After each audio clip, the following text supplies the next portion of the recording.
नमस्कार, आप देख रहे हैं आर्या न्यूज। मैं हूं आपके साथ पल्लवी सिंह। यूपी विधानसभा चुनाव से पहले ही अखिलेश यादव को एक बड़ा झटका देते हुए उन्हीं के छोटे भाई की पत्नी अपर्णा यादव बीजेपी में शामिल हो गई हैं।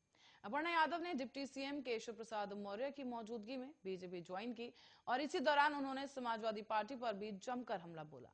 अपर्णा सिंह ने गुंडागर्दी का जिक्र करते हुए सपा पर निशाना साधा है। उन्होंने कहा कि सपा के शासन में गुंडागर्दी को इतनी तवज्जो दी जाती थी कि बहन बेटियां सुरक्षित नहीं थी।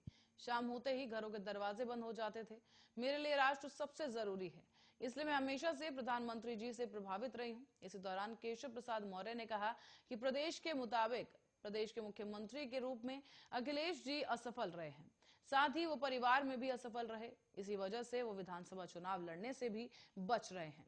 बता दें कि अपर्णा यादव लखनऊ कैंट सीट से चुनाव लड़ना चाहती थी, लेकिन समाजवादी पार्टी में रहते हुए ऐसा हो नहीं पा रहा था और इस दौरान अब वो परिवार के किसी सदस्य को टिकट नहीं देने वाले हैं।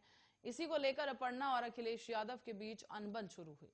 बाद में खबरें ये भी सामने आई कि अपर्णा बीजेपी नेताओं के संपर्क में है और जल्द ही पार्टी छोड़कर बीजेपी में शामिल हो सकती है। इस दौरान जिसे अपर्णा ने सच साबित कर दिया है।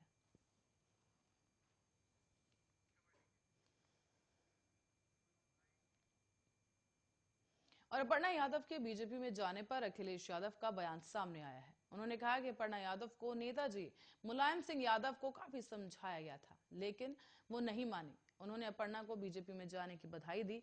साथ ही अखिलेश यादव ने कहा कि सबसे पहले मैं बधाई और शुभकामनाएं दूंगा। सपा विचारधारा का विस्तार हो रहा है। मुझे उम्मीद है कि हमारी विचारधारा होगी और नेताजी ने उन्हें बहुत कोशिश की समझाने की, लेकिन अपर्णा क्या टिकट नहीं मिलने पर गई हैं? इस सवाल पर भी अखिलेश यादव ने बोला कि टिकट अभी पूरे नहीं बटे हैं। ये इंटरनल रिपोर्ट और जनता के मन पर निर्भर होता है कि किसे टिकट मिलेगा और किसे नहीं।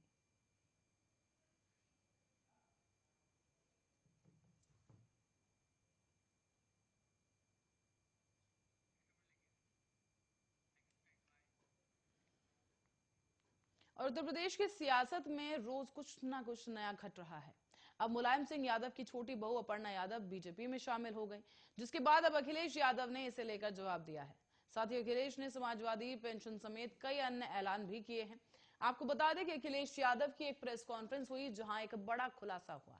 अखिलेश यादव ने इस दौरान समाजवादी पेंशन का ऐलान करते हुए कहा कि अगर हम सत्ता में आए तो समाजवादी पेंशन शुरू की जाएगी, जिसमें गरीब महिलाओं को जो है 18,000 रुपए पेंशन प्रतिवर्ष दी जाएगी।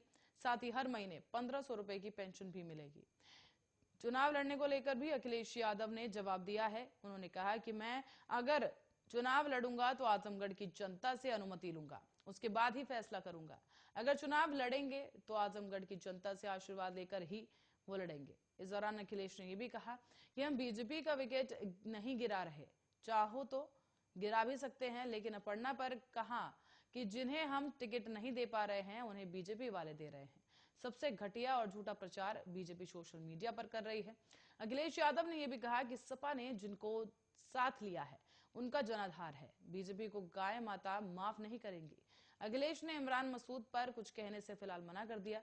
इस दौरान अखिलेश यादव ने सपेरे समाज को लेकर और इसके लोगों का जिक्र करते हुए कहा कि कन्नौज में अक्सर मुझे ये लोग मिला करते थे, इस समाज के लोगों से हमारा लगाव है। और अखिलेश ने कहा कि एक्सप्रेस वे के किनारे स्नैक चॉमर्स विलेज बनाया जाएगा। और इस दौरान अखिलेश यादव ने यह भी कहा कि समाजवादी पार्टी जिनको साथ लेकर आई है उनका व्यापक जनाधार है। जिन राजनीतिक परिस्थितियों में चुनाव आगे बढ़ रहा है उनमें समाजवादी पार्टी को कोई मुकाबला नहीं है। अखिलेश यादव ने यह भी कहा है कि जिस एक्सप्रेसवे पर प्रधानमंत्री नरेंद्र मोदी उतरे उसे समाजवादी पार्टी ने ही डिजाइन किया था। ये हमारा बाबा योगी का डिजाइन नहीं है, ये कामचोरी वाले मुख्यमंत्री हैं, इसीलिए प्रधानमंत्री ने उन्हें सजा देने के लिए पैदल चलाया। सपा प्रमुख ने बताया है कि समाजवादी पार्टी के घोषणा पत्र में महिलाओं और माओं के लिए खास योजनाएं होंगी। समाजवादी पार्टी बेटी बहन और मां के लिए योजनाएं लेकर आ रही है। और इस दौरान अखिलेश ने अपनी फ्री बिजली योजना का जिक्र भी किया। उन्होंने कहा है कि बिजली ने हमारे ऐलान के बाद बिजली का रेट आधा करने का फैसला लिया गया।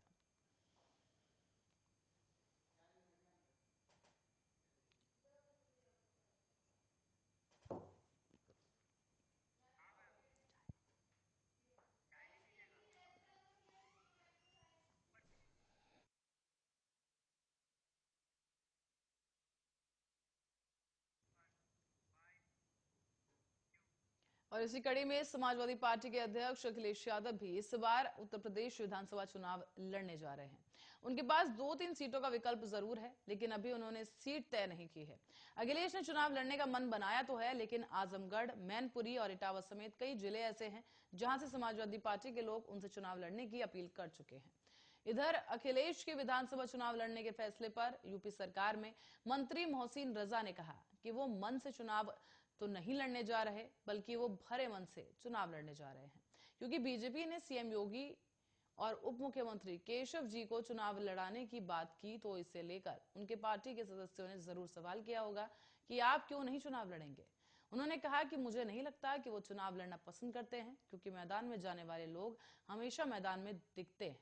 इधर केंद्रीय चुनाव आयोग ने समाजवादी पार्टी को शुक्रवार को लखनऊ में सभा कार्यालय में एक बड़ी सार्वजनिक सभा करने और कोविड प्रोटोकॉल और आयोग के दिशा निर्देशों के उल्लंघन के मामले में दोषी पाया।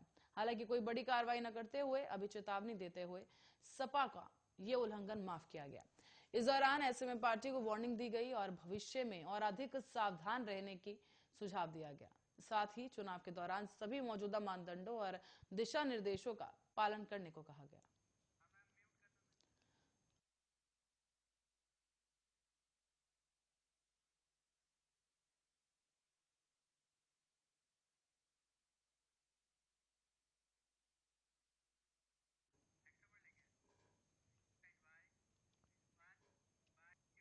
और उत्तर प्रदेश में हाथरस कांड के पीड़ित परिवार ने कांग्रेस के टिकट पर विधानसभा चुनाव लड़ने से साफ इनकार कर दिया है।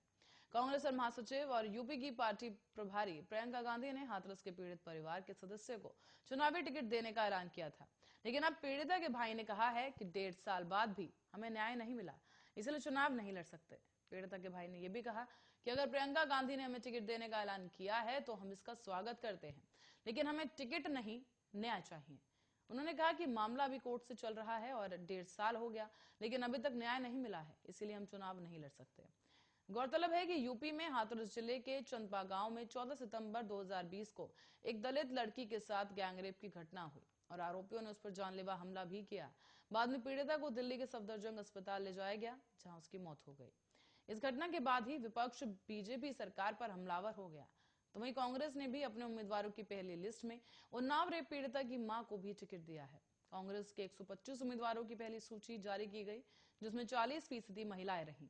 इस दौरान प्रियंका गांधी ने यह भी कहा कि हमारी उन्नाव की प्रत्याशी गैंगरेप पीड़िता की मां आशा सिंह है और वो चुनाव लड़ना चाहती हैं। हमने उनको मौका दिया है, जिससे सत्ता के जरिए उनकी पति की हत्या हुई, बेटी का रेप हुआ, एक्सीडेंट हुआ। ऐसे में वही सत्ता अब वो अपने हाथों में ले।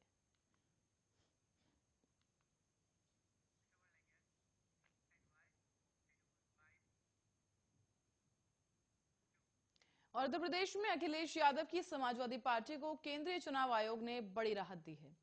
चुनाव आयोग ने समाजवादी पार्टी को उसकी सभी कोविड प्रोटोकॉल उल्लंघन के मामले में सभा को चेतावनी देकर छोड़ दिया है। मतलब आपको बता दें कि चुनाव आयोग ने इसे पहली गलती मानकर पार्टी पर कोई कार्रवाई नहीं की, लेकिन आपको बता दें कि कोई कार्रवाई न करते हुए चुनाव आयोग ने समाजवादी पार्टी को चेतावनी देते हुए कहा कि ये पार्टी का पहला उल्लंघन था। ऐसे में पार्टी भविष्य में और ज्यादा सावधान रहे और चुनावों के दौरान सभी मौजूदा मानदंडों और दिशा निर्देशों का पालन करे। शुक्रवार 14 जनवरी को दरअसल एक समाजवादी पार्टी ने राजधानी लखनऊ में एक वर्चुअल रैली के नाम पर एक कार्यक्रम का आयोजन किया था। इस कार्यक्रम में योगी सरकार में मंत्री रहे स्वामी प्रसाद मौर्य समेत बीजेपी के कई विधायकों ने अखिलेश यादव की मौजूदगी में समाजवादी पार्टी का दामन थामा था। इस दौरान बड़ी संख्या में लोग मौजूद थे और इससे कोविड प्रोटोकॉल और चुनाव आयोग के फैसले का उल्लंघन माना गया।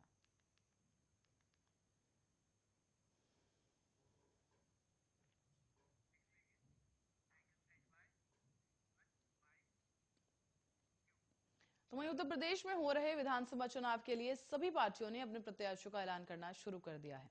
नामों के ऐलान के साथ ही जगह जगह विरोध प्रदर्शन भी किए जा रहे हैं।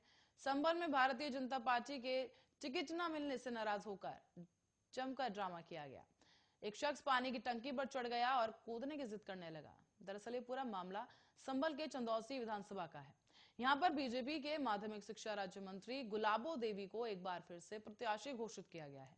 गुलाबो देवी बीजेपी में 33 सालों से हैं और वो चंदौसी विधानसभा सीट से 4 बार जीत चुकी हैं, लेकिन इस बार गुलाबो देवी का खूब विरोध हो रहा है। बीजेपी के कार्यकर्ताओं और पदाधिकारियों ने कहा है कि अगर गुलाबो देवी चुनाव लड़ी तो उसे कोई वोट नहीं दे। 16 जनवरी को गुलाबो देवी के विरोध में 500 पार्टी के कार्यकर्ताओं ने पार्टी से इस्तीफा भी दिया और उन पर भूमाफिया, खनन माफिया को संरक्षण देने का गंभीर आरोप लगाया गया। गुलाबो देवी का विरोध बढ़ता जा रहा है और इसी बीच बीजेपी नेता पवन मुखिया ने कहा कि मंत्री गुलाबो देवी ने 2017 के विधानसभा चुनाव में ग्रामीणों से शोध नदी का पुल बनवाने का वादा किया था, मगर सरकार में मंत्री बनने के बाद भी गुलाबो देवी आज तक शोध नदी का पुल नहीं बनवा पाई।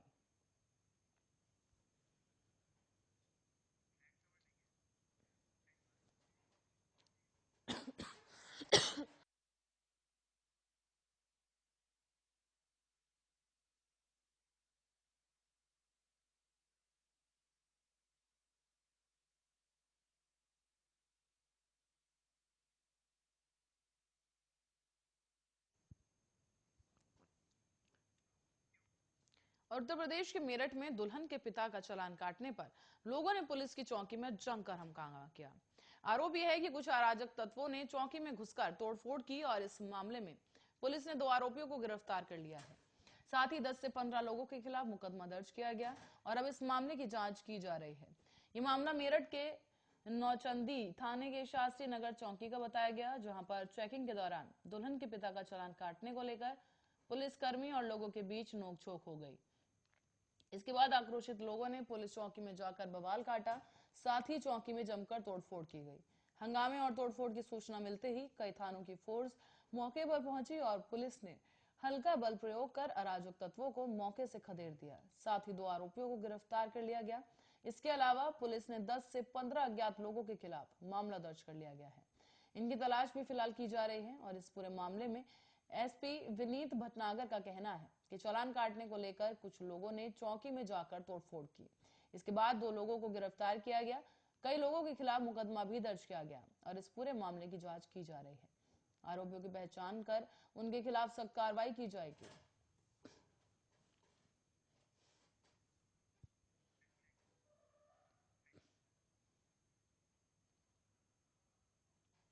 आगे बढ़ेंगे, रुक करेंगे अगली खबर की ओर। उत्तर प्रदेश के गाजियाबाद के लोनी इलाके से एक हत्या का मामला सामने आया है, जहां पर 6 लाख रुपए के लेन देन को लेकर एक कारोबारी की गोली मारकर हत्या कर दी गई।